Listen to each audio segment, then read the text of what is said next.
정화 시설에서 수질 검사 전 수돗물을 타 오염 농도를 낮추려 한 정황이 드러나고 있습니다. 저희도 의심스러웠어요. 많이 의심스러웠어요. 여수 한센인 정착촌의 축산 폐수 배출 사건 후속 보도합니다. 코로나19에 따른 경기 침체의 그림자가 짙어지면서 명절 전 분위기가 예전 같지 않습니다. 코로나 우울증이라는 말까지 나오고 있습니다. 신입도 만나야 될 것이고 또 인사도 다녀야 될 것이고 하는데 여수항에서 검은도로로 가는 여객선이 고장나 멈춰섰습니다.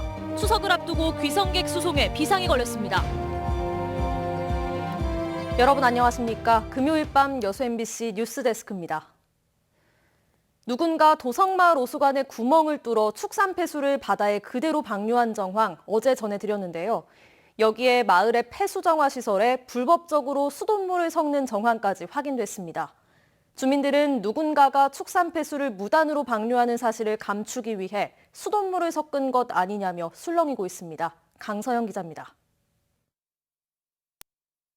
한센인 등 120여 명이 거주하고 14곳의 축산 농가가 위치한 여수 도성마을. 마을의 모든 생활 하수와 축산 폐수는 이 공동 처리 시설 한 곳에 모여 정화됩니다. 하지만 시설이 낡고 오래돼 생활 하수 정도만 겨우 처리할 수 있다고 주민들과 여수시 모두 입을 모읍니다. 즉, 오염도가 높은 축산 폐수는 사실상 정화될 수가 없는 상황인 겁니다. 정화된 물이 모인다는 저류조에도 항상 분뇨 찌꺼기가 떠다니는 상황. 그런데 의아하게도 해당 시설에서 정화된 물은 3개월마다 정기적으로 이루어지는 수질 검사에서 전부 적합 판정을 받았습니다. 실적으로 이제 자기들이 이제 3개월마다 한 번씩 수질 검사를 해요. 저희가 이제 그걸 가서 확인을 하고. 이런 가운데 최근 해당 폐수 처리 시설에 누군가가 수돗물을 섞은 정황이 확인됐습니다. 당시 주민이 촬영한 영상을 보면 처리를 거치고 바다에 방류를 앞둔 물 위에 수돗물이 뿜어져 나오는 호스가 걸쳐져 있습니다. 주민들은 이에 더해 하수 처리 절차나 장비는 그대로인데도 정기 수질 검사와 불시 수질 검사의 결과가 다른 점에 의문을 제기합니다. 실제로 주민들의 민원에 지난해 불시에 이뤄진 검사에서는 해당 시설이 수질 기준을 위반한 것으로 드러나 650만 원의 과태료를 물었습니다. 저희도 의심스러웠어요. 많이 의심스러웠어요. 제대로 된 처리가 안 된 방류수가 나와 있기 때문에 거기에 물을 타서 검사를 맡겼던 거죠. 그렇게 의심이 됩니다. 여수시는 누가 어떤 목적으로 수돗물을 섞었는지, 또 수질 검사 결과와는 얼마나 연관성이 있는지 등을 조사하고 있습니다. MBC 뉴스 강서영입니다. 추석을 앞두고 노동자들의 한숨이 커지고 있습니다. 명절 상여금은커녕 코로나 확산으로 임금 체불과 실직 등의 고통을 겪고 있는 노동자들이 증가하고 있습니다. 명절이 두렵다는 말까지 나옵니다. 송정근 기자입니다.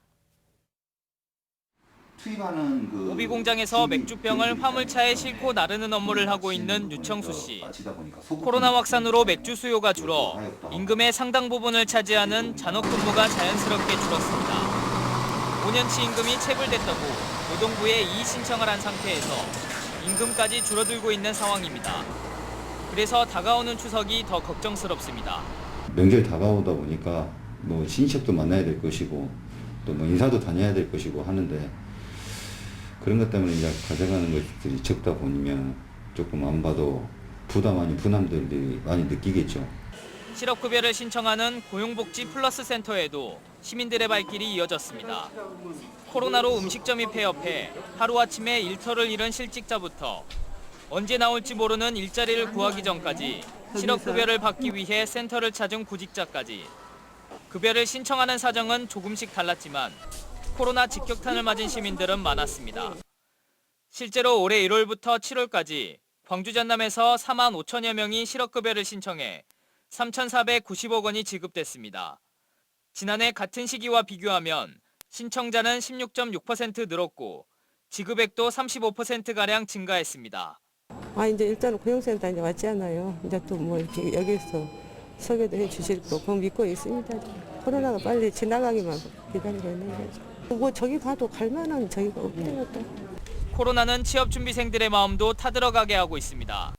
한 채용정보 사이트가 매출 상위 500대 기업을 대상으로 하반기 신입 채용 계획을 조사한 결과 신입 직원을 채용하겠다고 밝힌 기업은 30%에 불과했습니다. 이렇게 채용 시장에 먹구름이 끼면서 취업을 준비하는 학생들도 코로나로 생긴 우울감, 즉 코로나블루 경험을 털어놓습니다. 경쟁률이 치열해진 것 같다는 우려도 있고 이제 취업 문턱이 좀 좁아졌다는 얘기도 많이 들리고 주위에서는 아예 올해는 취업을 포기해야겠다는 말도.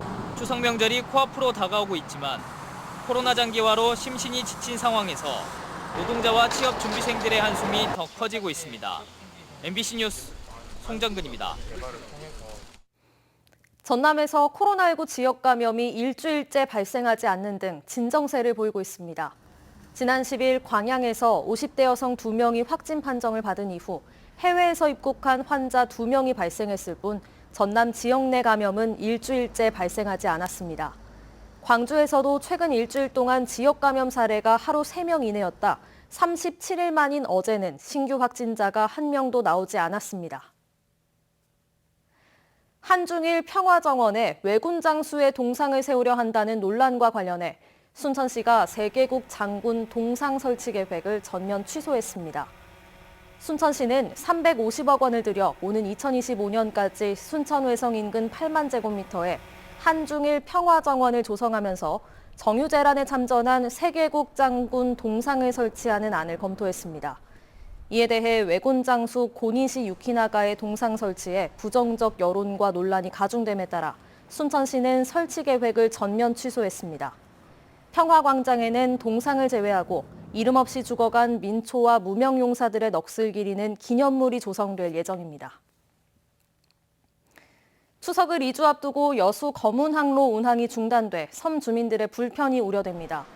여수지방 해양수산청에 따르면 어제 여수와 검은도를 오가는 여객선 줄리아 아쿠아호가 냉각수 유출로 기관 고장을 일으켰고 현재는 운항을 중단하고 수리 작업에 들어갔습니다. 해수청은 선박 수리까지 일주일 이상이 걸릴 것 같다며 그동안 녹동항행 셔틀버스와 녹동 검은항로를 이용해달라고 당부했습니다. 여수 영락공원을 찾는 성묘객들의 안전을 위해 일부 시설 이용이 제한됩니다. 여수시는 오는 21일부터 다음 달 10일까지 영락공원 재래단과 유가족 휴게실을 폐쇄하고 명절 연휴에는 납골당인 추모의 집을 예약제로 운영한다고 밝혔습니다. 여수시는 이번 추석이 코로나19 재확산의 계기가 될 수 있다며 가급적 방문을 자제하고 보건복지부에서 운영하는 온라인 참배 프로그램을 이용해 줄 것을 당부했습니다. 도로가와 주택의 사고 위험이 있어 보입니다.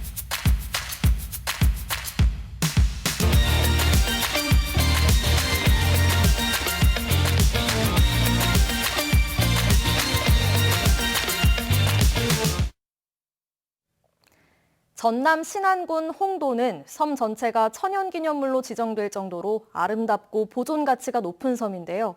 희귀식물의 야외박물관이라 불릴 정도로 수많은 야생화가 자생하고 있습니다. 김양훈 기자가 보도합니다. 태초의 신비를 여전히 간직하고 있는 전남 신안군 홍도. 작은 섬 깊은 숲속에 별이 소복이 담겨 있는 듯한 하얀 꽃이 피어 있습니다. 여름철 홍도에서만 만날 수 있는 홍도까치 수염입니다. 하늘 지닌 여인이 꽃으로 환생했다 해서 이름 붙여진 며느리 바풀꽃. 보기 드문 귀한 꽃은 그에 걸맞는 특별한 이야기를 품고 있습니다. 그 며느리가 이 다발을 문 채로 꽃이 피어난 거예요. 그래서 참 슬픈 꽃이. 옛날 가난하던 시절에 전설이 있는 그런 꽃입니다. 홍도왕이 보이는 경사진 벼랑 끝에 피어난 흑산도 비위추. 홍도와 흑산도 등 일부 섬에서만 자생하는 희귀 야생화입니다. 그 밖에도 홍도 원추리와 맹문 아제비 등 홍도에는 수많은 야생화가 뿌리내렸습니다. 꽃의 품격 있는 빛깔은 홍도의 땅이 건강하다는 증거이기도 합니다. 정말 홍도는 전체가 우리가 보존해야 될 가치가 있는 곳이고 식물 하나도 못 가져나가야 돼 있거든요. 이건 정말 혹시 누구라 건드리지도 말아라고 꼭 얘기하고 싶어요. 홍도에 뿌리내린 550여 종의 희귀 야생화들. 자연을 해치지 않고 그대로를 지키는 것이 아름다움을 지키는 방법이라는 것을 일러주고 있습니다. MBC 뉴스 김양훈입니다. 전라남도가 정부의 도시재생 사업에 연말까지 22곳 이상이 선정되는 것을 목표로 공모에 나섰습니다. 도시재생 사업 정부 공모에 지금까지 전라남도는 총 16개 사업 567억 원의 국비를 확보한 상태입니다. 전남에서는 2014년부터 13개 시군 46곳에서 지역상권 활성화와 청년 창업 공간 조성 등 도시재생 사업이 진행되고 있습니다. 도시학생의 농산어촌 유학을 지원하는 조례가 제정됐습니다. 농산어촌 유학 활성화 조례는 도교육감이 농산어촌 유학을 지속적으로 체계적으로 지원하는 계획을 매년 세우도록 규정했습니다.